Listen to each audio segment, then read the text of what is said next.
Technorama, episode 329 for December 21st, 2011. Who's been naughty?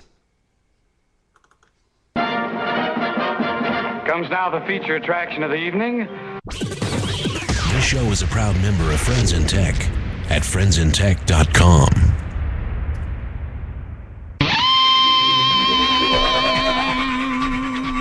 Good morning, folks. This is your captain speaking. Technorama. Remember when?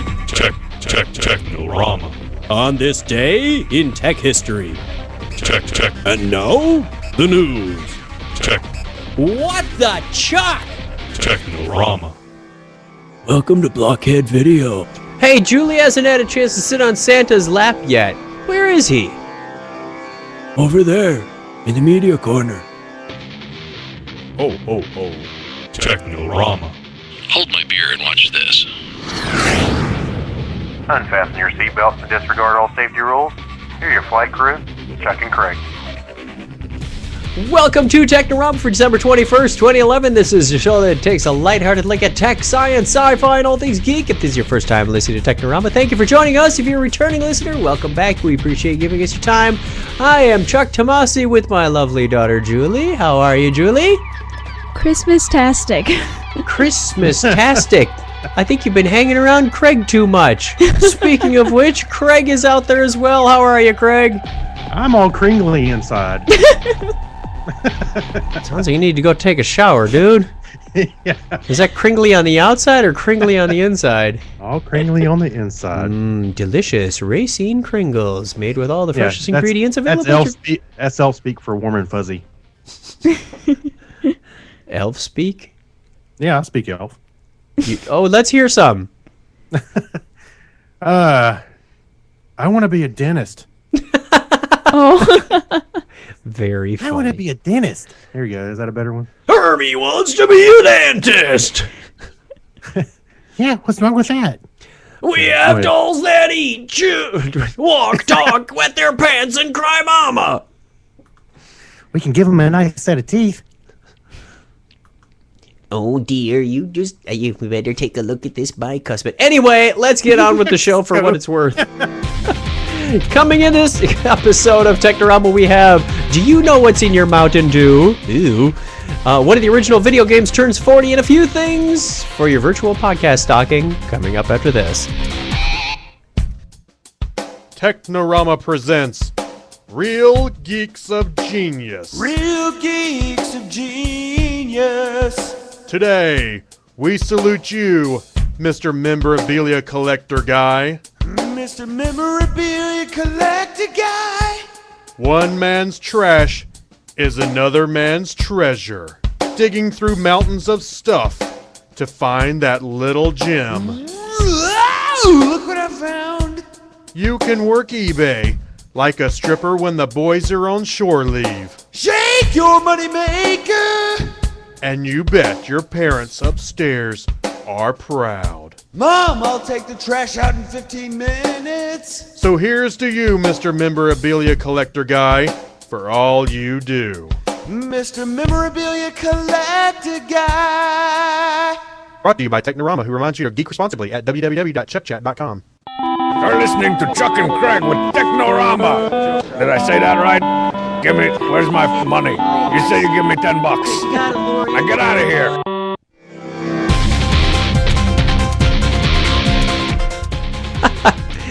That music always reminds me of Christmas for some reason. I don't know why 8-bit music does that. Oh, because we were playing an 8-bit Christmas music before the show started. Oh, yeah. Chat room loved it. We had that. Listen, hey, you can fire up that Commodore 64 Christmas. Right. Yeah, there's the whole website out to that.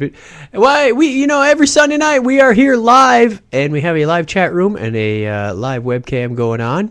If you want to join us, or you can consume this in the standard traditional podcast form, days, weeks, or months later. Yeah, when you consume it like this. Just like that. Oh, you're good, Chuck. Wait a minute. It's like.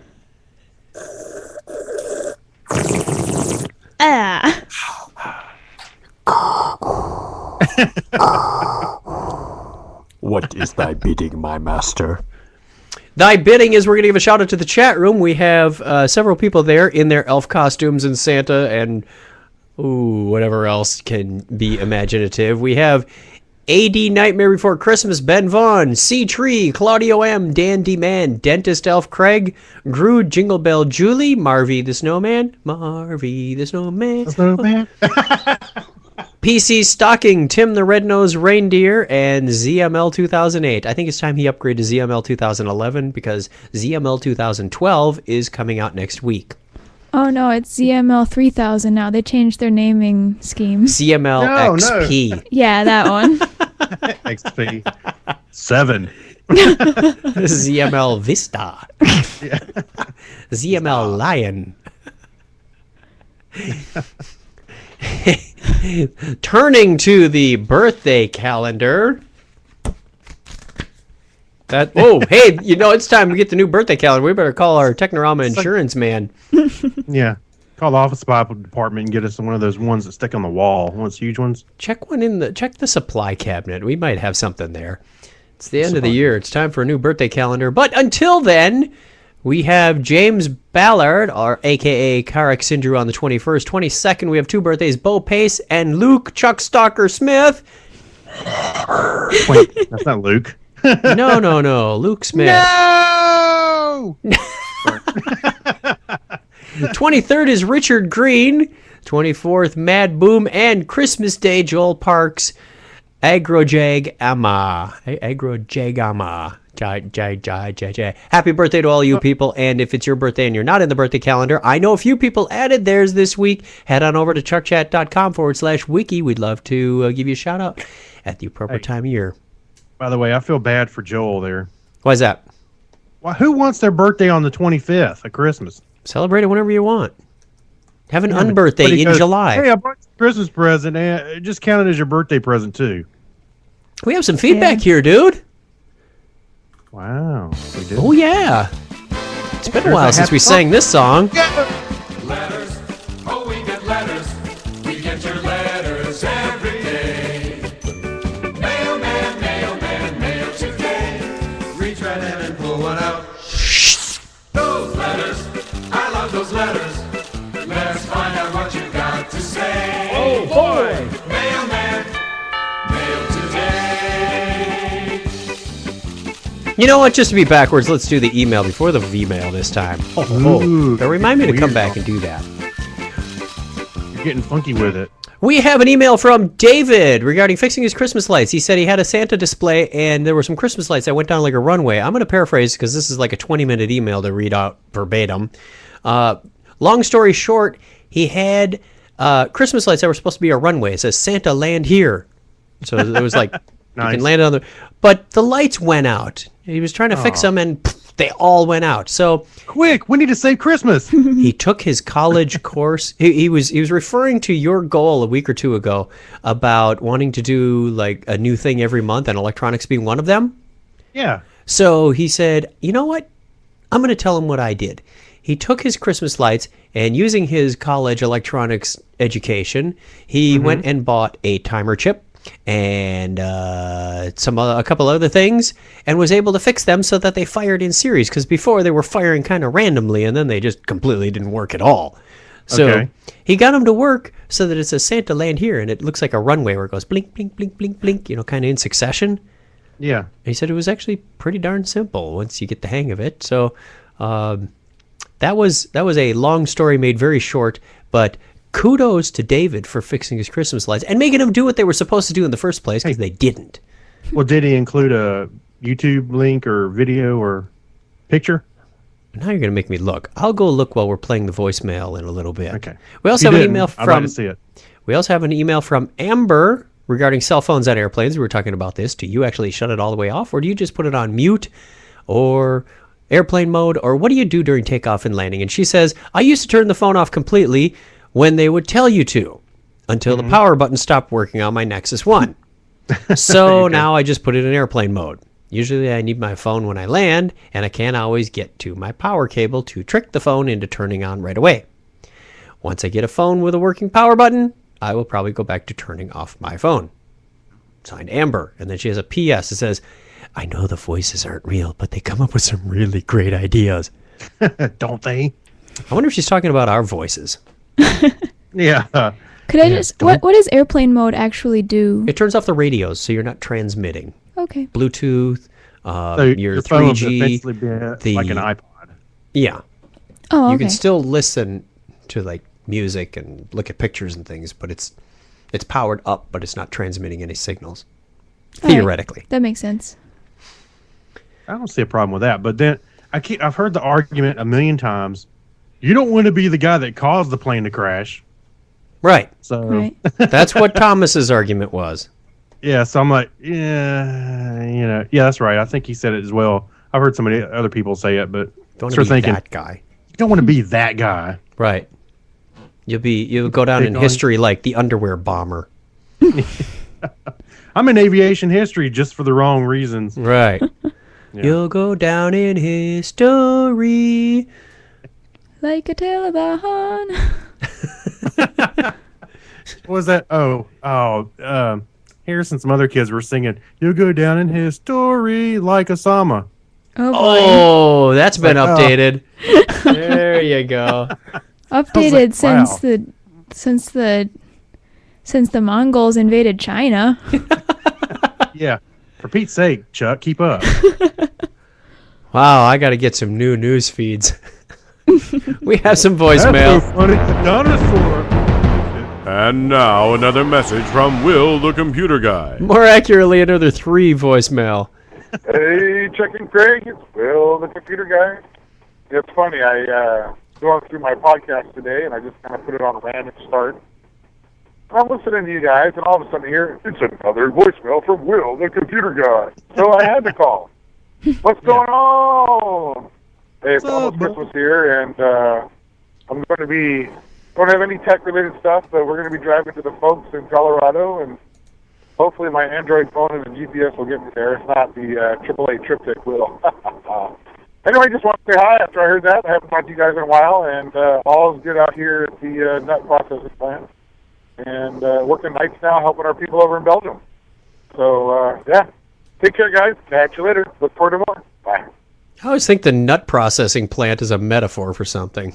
Yeah, he's a nut. There are a lot of nuts in California, but I digress. It's the land of fruits and nuts. And flakes. Oh, wait. Next! Hey, it's Will again, the computer guy. I used to have my amateur radio license, KF6 BCE, but I accidentally let it expire. I knew I needed to renew it, but I didn't. And I actually got the Tech Plus, which was the Technician Bands plus the Morse code enhancement. So I would have been able to transmit on Morse code as well as on the regular HF bands. And I have my 2-meter radio that I would plug in my car and drive around and to work it back. So yeah, I'm going to get my ticket back again, but it's kind of hard to find a class around. The closest classes or the closest test is about 3.5 to 4.5 hours away. So hey, if you guys need any help, let me know. It's not hard. There's lots of study aids out there. Check it out. Later. There you go, Craig. Yeah. You know, I know, in case you missed it on the show, we had somebody write in and say that they got rid of the Morse code requirement. Yeah, they don't need a requirement. Yep. So, Number 3. Hey, it's Will, the computer guy. I just was listening to the Chuck and Thomas episode of Technorama. Wanted to weigh in on the airplane and electronic devices. And I used to fly in the company plane. I asked the pilot about that. You know, why do they ask you to turn off the cell phones and electronics? Back in the day, it used to be because it would bother all the cell phone towers. You know, your phone is jumping between them all. But he said, like what Mythbusters said, it's shielded enough that you don't want to, so you know, it's not going to cause any problems. So I hadn't been turning them off. But now with Thomas's little insight there, you know, I don't want to be the guy that brings down the plane. So that's right. I probably will be turning it off from now on. It's a little inconvenient, but, you know, again, I don't want to be the guy that brings down the plane. Catch you later. Ha! There you go. You don't want to be that guy. And finally, we have one from T. Morris about the lamb castration article they were talking about last week with Thomas. Craig, I don't know if you listened to last week's show. Oh, I did. Okay. Oh, I did. Yeah, that was a real piece of work, wasn't it? I know. I was Chuck, like, how did this get in the Craig, show? and if Thomas Gideon is there, hey, Thomas. It's T. I'm listening to Technorama, and Chuck, you were talking about episode 328, by the way. And Chuck, you were talking about the guys that caught some sort of bacteria because they were castrating sheep with their teeth. Flashback, there was actually a few years ago an episode of Dirty Jobs where a sheep farmer had Mike Rowe do that. And I remember watching it thinking to myself, really? That's the only way, that according to the sheep farmer, that was the best and most quote-unquote sanitary and safest way for both the sheep, particularly for the sheep, on castrating them. So, I don't know, it could have been those guys, and maybe nature finally caught up with them, but I just thought I'd share that with you. You can look it up. It's one of the previous episodes of Dirty Jobs. Mike Rowe castrates a sheep with his teeth. That's it. Talk to you later, guys. Bye. Yeah, and see, I was waiting for my turn to actually bring that up because I was thinking the same thing. I went, "Oh yeah, I've seen it," and sure enough, the farmer or herd or whatever, shepherd, whatever, he said Mike Rowe had this big long spiel about how he talked to PETA and he talked to the Humane Society, and they had their recommendations on how to castrate a how to castrate a sheep or lamb humanely. But the farmer was like, that's a load of bunk, because if you do it the way they want you to, with rubber bands, and have them fall off, that sheep or lamb would be in agony for weeks. Yet, if they make a small incision and do this with their teeth and then tie it off, the sheep is up and walking around an hour. Man, sorry I missed that episode. Well, thanks to the internet, you can relive it. But you got to look at the webcam too, because there's a great picture. I mean, there's some things I cringe about on TV, and that was one of them. Yep, that's why I put it in there. It just made me cringe. It's worse, the worst of the worst from Technorama. And it's not even tech. Yeah, why did you just to make people uncomfortable? Absolutely. We haven't been there in a while. Everybody's too comfortable. Let's stir the pot. Exactly. Let's move on.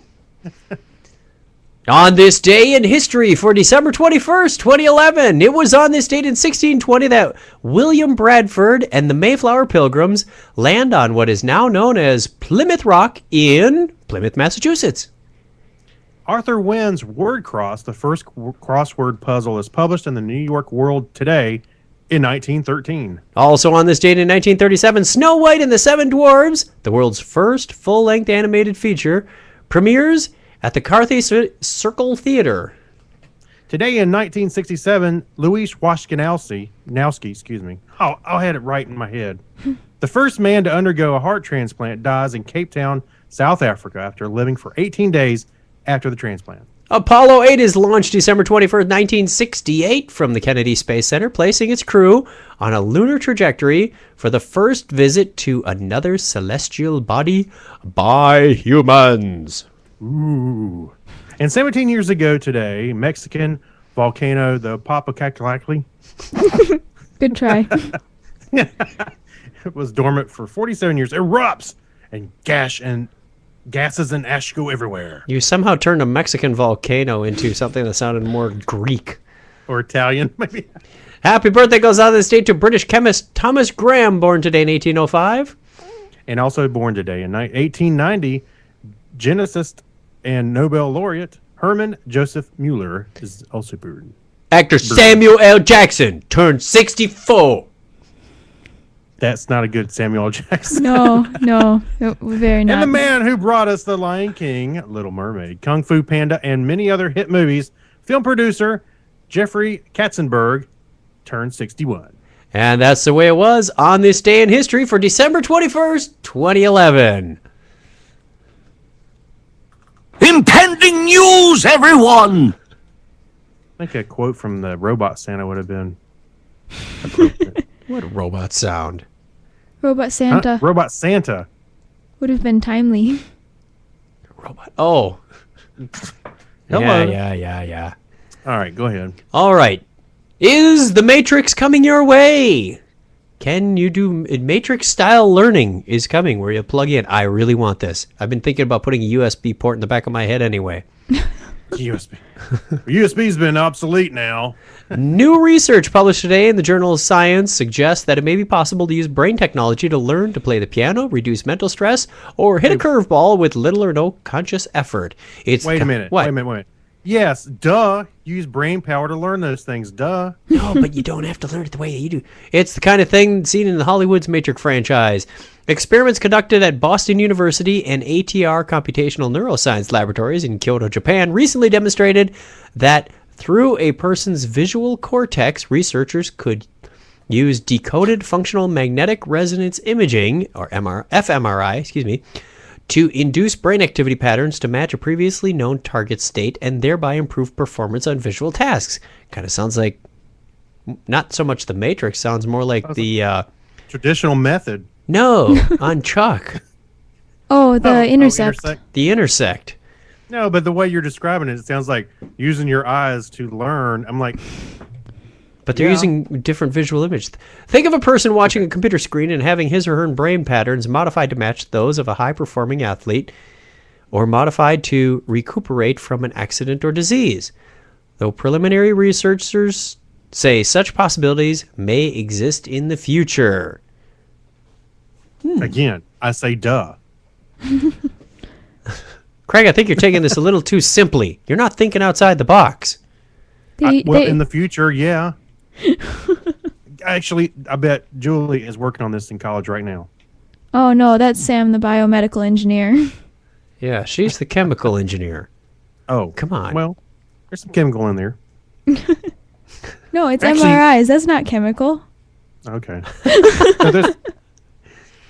Okay. Craig, now you're outside the box. Get back in. Chemicals in your brain, man. He gets outside the box and he just gets all uncomfortable and squishy. Ew.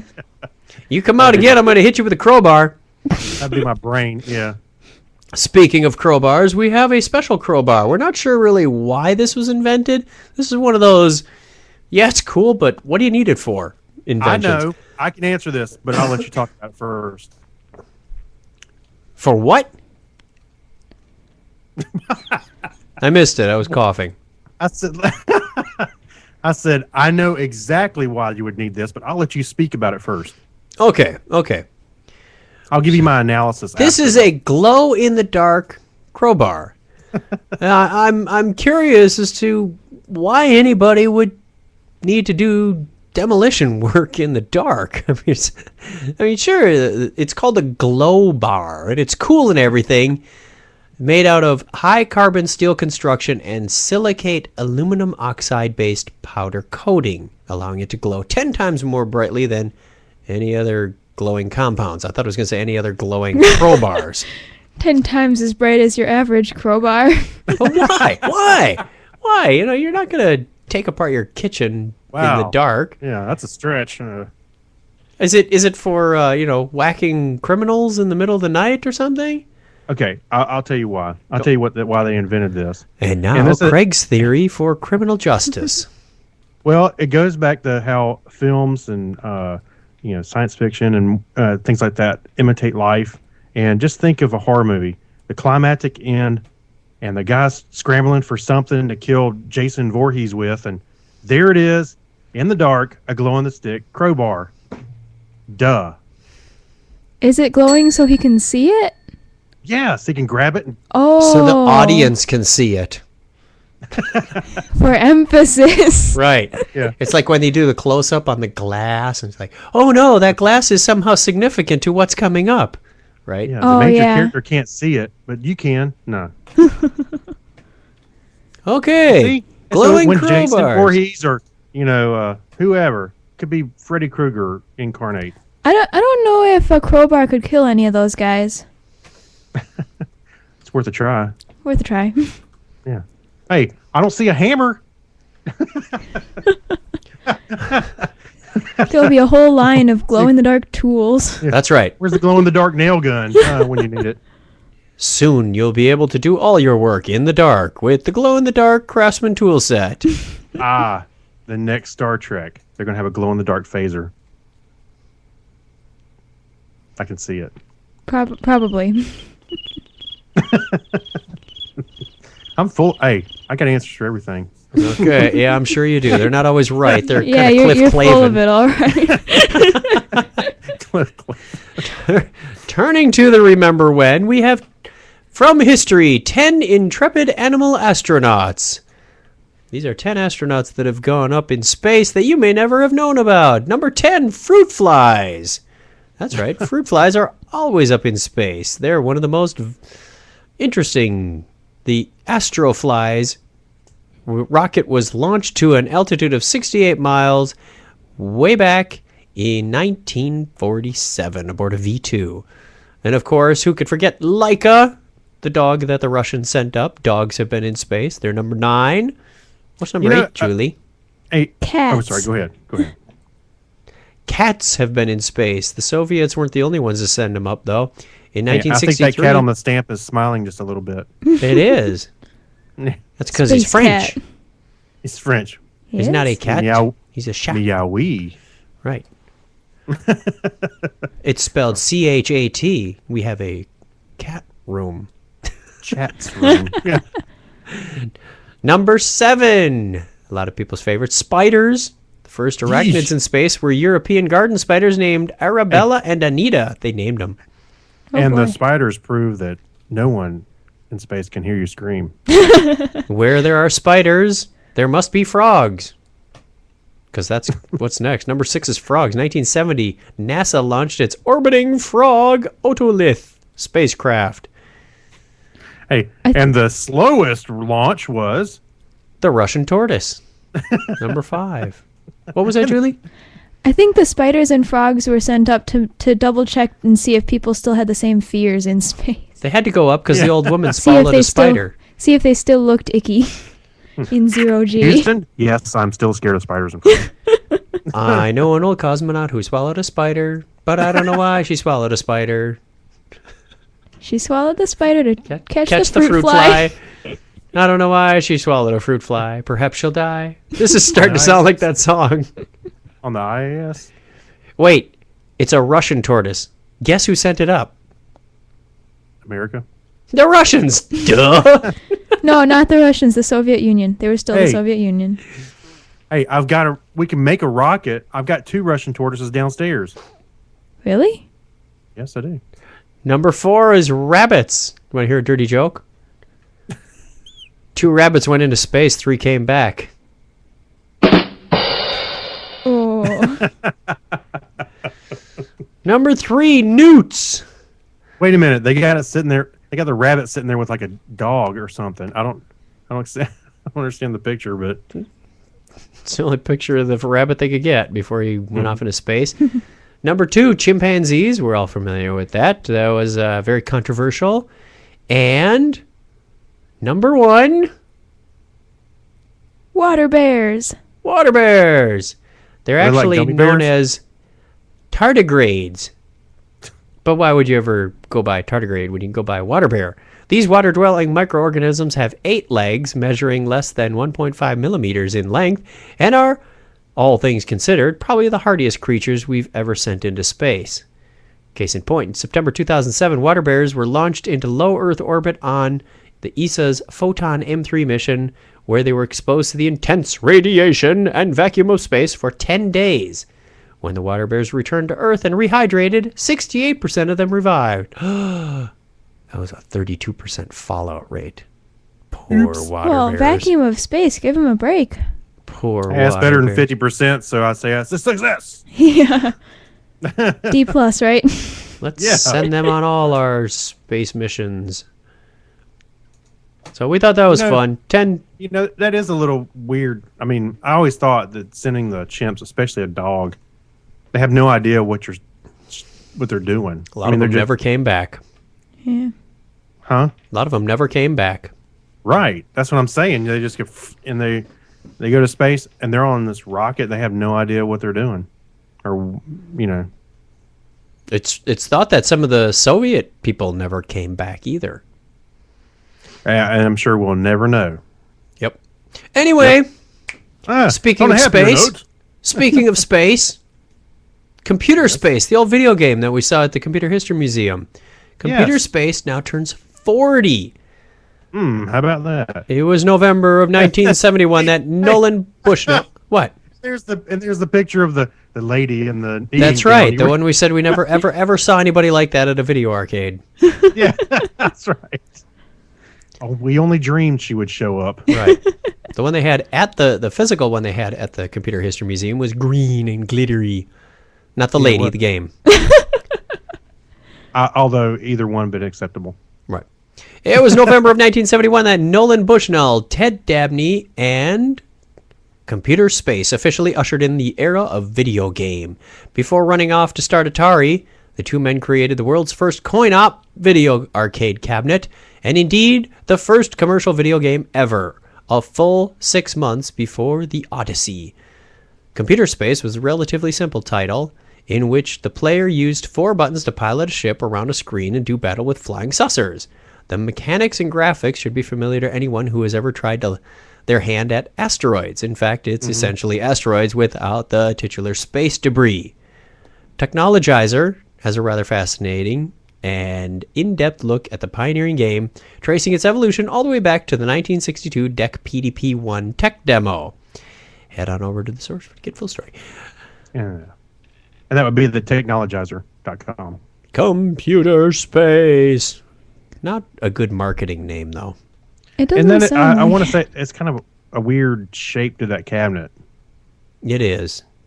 It looks like an old 1960s robot, but well, that's to make it look cool. They have futuristic. Yeah. Meet George Modern. Jetson. Yeah. Yeah, it's like that. What was the other thing? The kitchen recipe machine. Oh yeah, that orange thing with all the It looked like flip a desk. tabs. It had like register operators and operands on it, and I'm like, really? Put in your recipe, and it will tell you what to do. And the square root of your measurements. Pi r square. We're gonna take a quick Pi r break and be square. right back in the media corner. Strange units of measure. This is very bizarre. Go is 180 millimeters. A pack year is a cigarette consumption based on 1 pack a day for a year. Oh, for crying out loud. A nibble, typically 4 bits of binary code or half a byte. Now, I knew that one. Score, that's 20 of something. A hand, 4 inches of horse height. Now, wait a minute. So you measure a horse in hands. Do you measure a donkey in butt? No, a donkey is an ass. A twip is 1/20th of a typesetting point. Wow, I didn't know that one. This is TWIP. This week in podcasting. Don't forget about a thrave, which is 24 sheaves of wheat. Bring in the sheaves, bring in the sheaves. A shake is 10 nanoseconds. Yeah, it's like when you're going to detox. Look, they're shaking at this certain 10 nanosecond frequency. Yeah. Whatever. A Mickey is a ratio of computer mouse movements to on-screen cursor movement. Knew that one. A Jansky is a strength of radio signals from space. A long time ago. A butt is 2 hogs' heads, or about 126 gallons of booze. I didn't know that one either. And smoot is a measure of length developed by some MIT students equal to 5 feet 7 inches, the height of Oliver R. Smoot. It'll be over in just a moment. This is Clinton from Comedy Forecast, and you're listening to Technorama. Shame on you.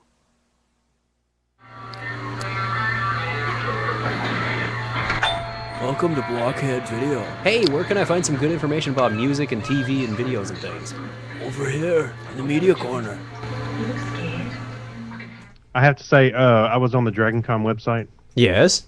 And over in the right-hand side, there's a little block where they show at the con. Yeah. The pictures. Well, I'm sitting there looking. I just happened to be on the website looking at the guest list. All of a sudden, I went, "Oh, there's Clinton holding a parsec." I don't know which one it was for. I think he was. Hey, it's like, hey, wait a minute. Must Where's have been our presenting. picture? No, he was. Maybe he was taking. Maybe they took it. Or it while was he- from a before he was previous cooking. year. Something like that. Okay. We have I one don't thing in the know. media What- corner. We have George Takei wants to unite Star Trek and Star Wars fans against... Oh my. Twilight. Well, sure. It's a short video, about 5 minutes long. Starts out with the old William Shatner versus Carrie Fisher debate about what's better, Star Wars or Star Trek, and what came first, and Yeah, and that you kind know of stuff. that Shatner and Carrie Fisher have been actually going back and forth. Right. A couple of times this last few weeks. Well, George says, people, put aside your bickering. We must unite against sparkling vampires. There's far And by worse the way, things out there to battle. Vampires don't sparkle. No, it was more along the lines of all heroism is gone. The main point in this story is, does my boyfriend like me? Yeah, that's right. Yeah, that was hilarious. So Julie has read the Twilight series. And I seen the really movies. enjoyed it, yeah. Okay. But it was still funny. Gotta admit, he talking so seriously about it cracked me up. Did we even see any Twilight characters at Dragon Con? Wait a minute. So you enjoyed the humor in it rather than the story itself? No, this video the here. video. Oh, the video. I'm sorry. I thought you were talking about the book series. Okay. Well. Yes, he was being all serious about it. Yeah. So now, Craig, did we even see any Twilight characters at Dragon Con? No. Oh, Dragon Con. You know, I don't remember any, and I don't remember seeing any in any of the pictures. Kyle says they were said there. con. Hey, really? Yeah.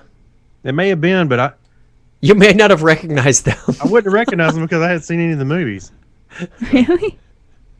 Yeah, really. Saw the trailers. Huh? Saw the Come on trailers. now. I probably seen a couple of trailers. Well, I've seen that one kid with his shirt off. Good lord. Kyle, are you admitting you've seen them? The movies?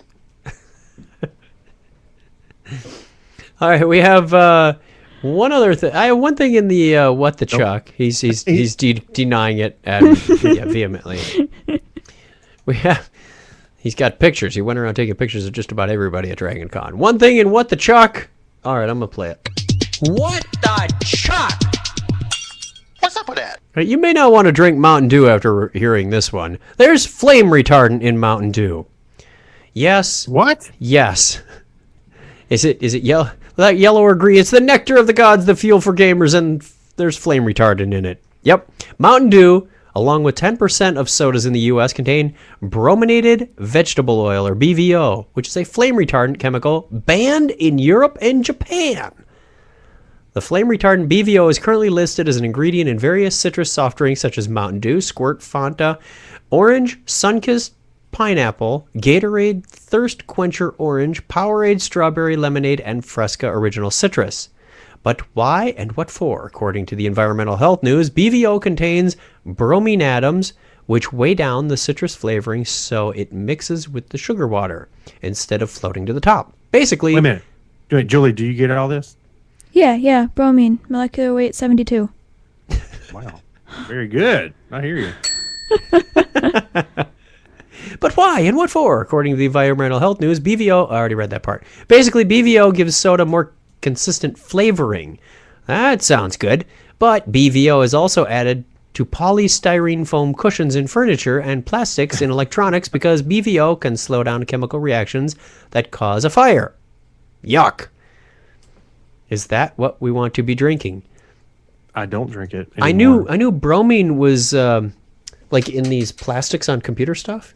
That they start out white and then they kind of turn yellow. Well, if you go by that logic, water is used in the production of styrofoam and in putting out fires. What did you call it? Dihydrogen monoxide. Ooh, sounds scary. Doesn't it?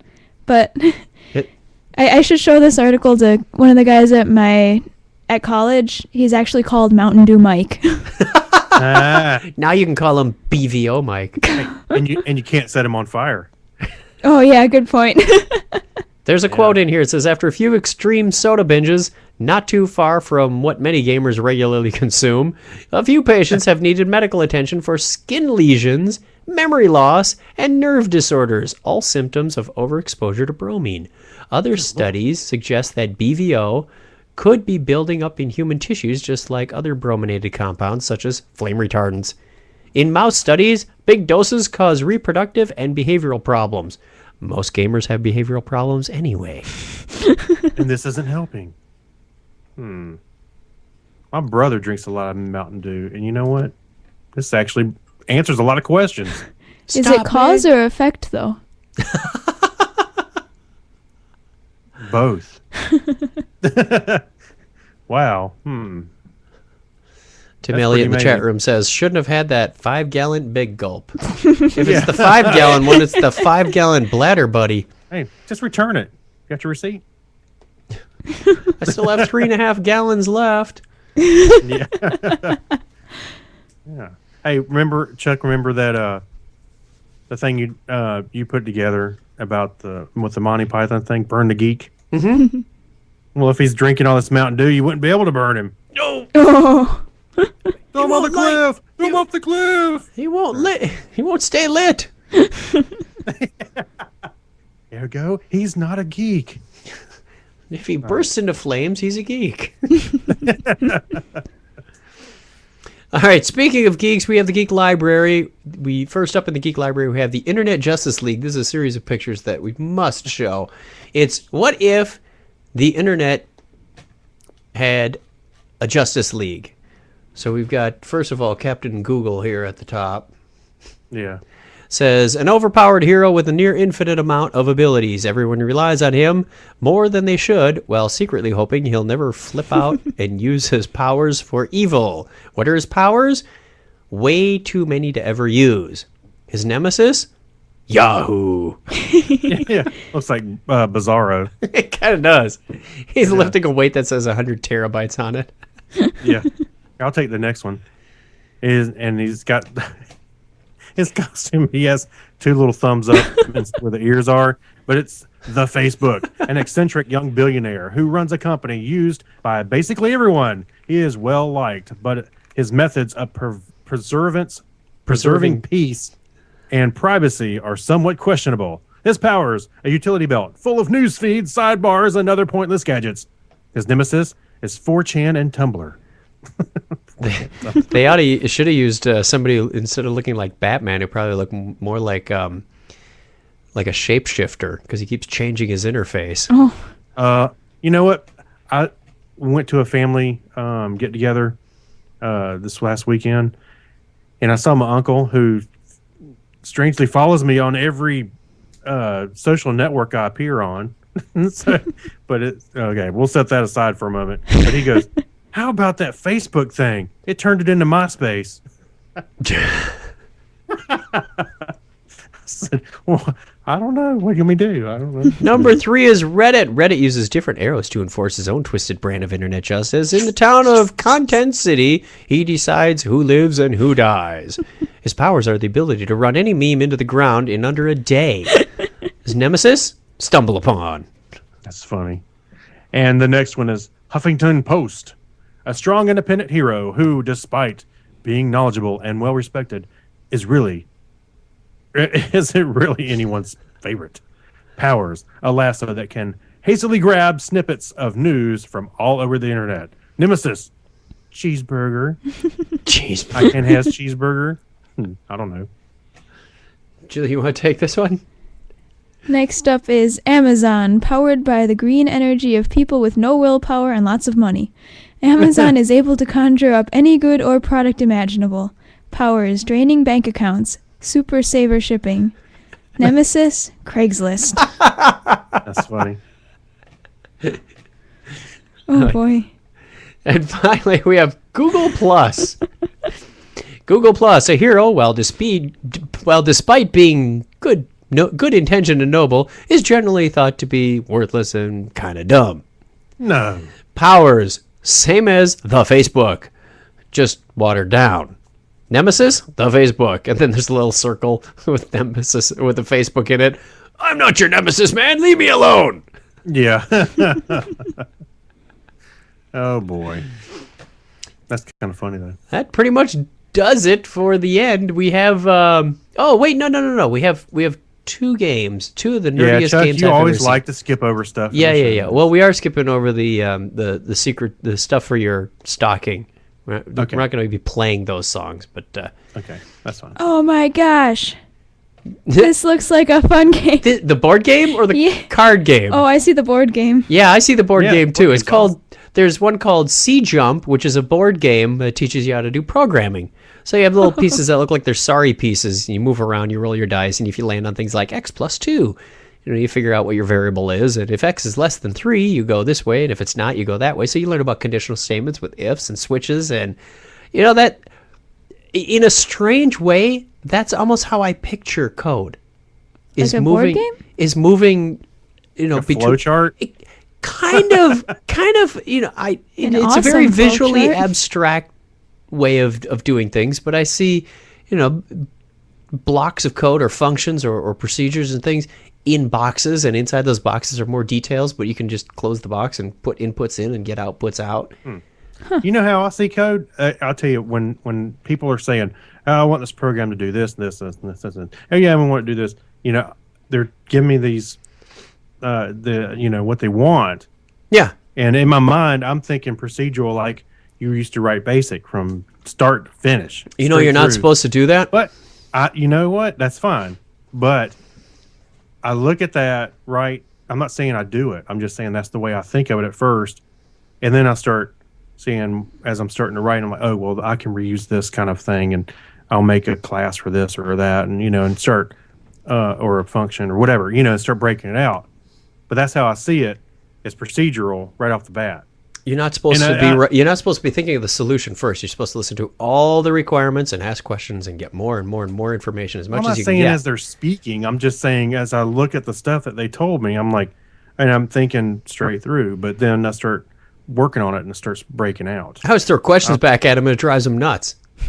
What do you want it to do? They say, well, we're going to send it off for approval to the manager. Okay, what if they reject it? Oh, well,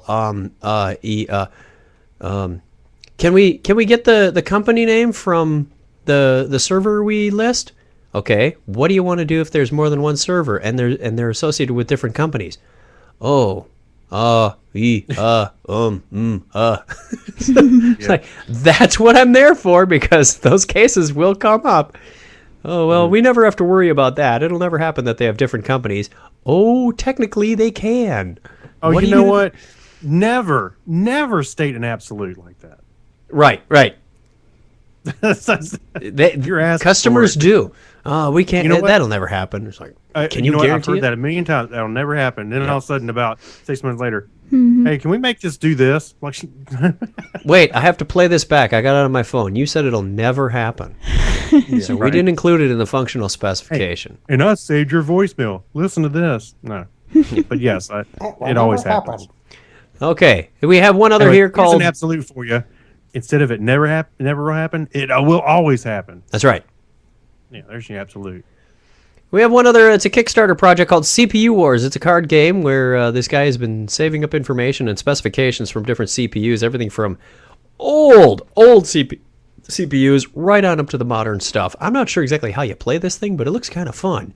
It's a card game in the style of Magic the Gathering, but it's a lot more geeky, and it will actually teach you about CPUs, or at least some of their capabilities. So, wait a minute. What were we just talking about? We were just talking about the programming one called Sea Jump. Oh, okay. I see. There's two different games on here. There's two different games on here. This is Nerd Game Fest in the Geek Library. We're going to head to the game room next year at DragonCon and see if these have showed up yet. Oh my goodness. I think we should buy it and go play it. Well, we're going to get the Kickstarter one off the ground, and I don't think the Sea Jump one is live yet. So, hey, take a look at the show notes. There's a couple other things I left in there for your stocking. One is Chewbacca singing Silent Night, which Julie has heard, and it's mildly entertaining. Play it for your family. Drive them out of the house. It's a great time. And Dance of the Sugar Plum Fairies on a Glass Harp. You know that game you play when you're sitting at the dinner table with a glass half full of water and you run your finger around the edge and it makes a tone? they've got all these glasses lined up, and there's 2 people playing Dance of the Sugar Plum Fairies by Tchaikovsky. It's really beautiful. Go take a listen. And if you really want to put yourself to sleep, there's the 24 hours of ambient Enterprise D noise as it just kind of cruises along through space. No other background noise, just that gentle humming. Good stuff. All good stuff. We're not going to play them for you here today because we're running out of time. We are at the end of the show. And I should remind you that this is the last show of the year. Much apologies. We will be on Christmas break and then New Year break. So the next time you'll hear from us, if you're listening live, will be January 8th. Otherwise, podcast will be on January 11th. Which January 11th in podcast form. But if you want to catch us live, we'll be going January 8th. So Sunday, January 8th, or it'll be on the feed January 11th. So until then, Merry Christmas, Happy New Year, Hanukkah, Kwanzaa, whatever else is out there. You know, we're all celebrating. Have a good time. Be nice to each other.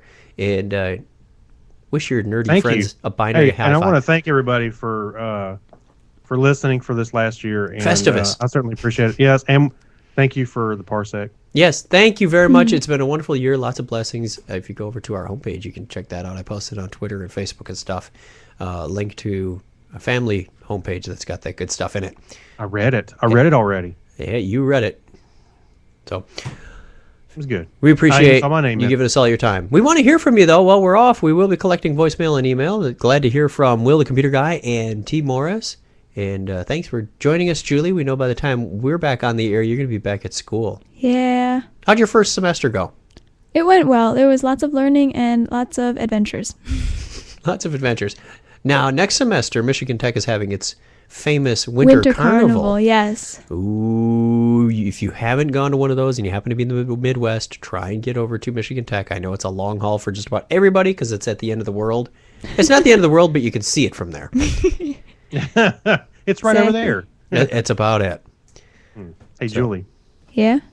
You know, I've been watching that show Breaking Bad. Have you seen that? Heard about it? Heard about it.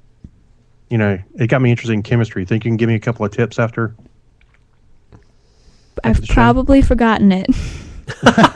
Forgotten it. And on that note. All right, fine. Special thanks to Mad Marv for great blog content during the week. If you're not going over to the website or subscribe to the RSS feed, you should. There's a lot of good stuff showing up there, and Craig and I are always putting things on there too.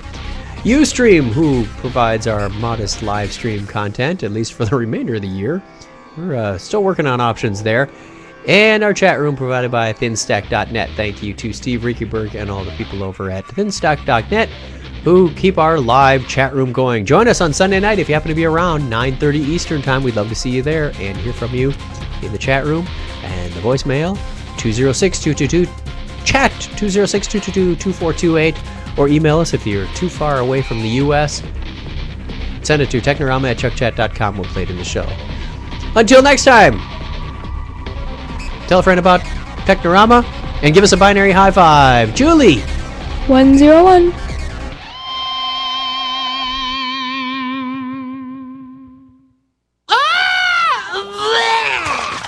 Sorry, I tried to scream, but I barfed.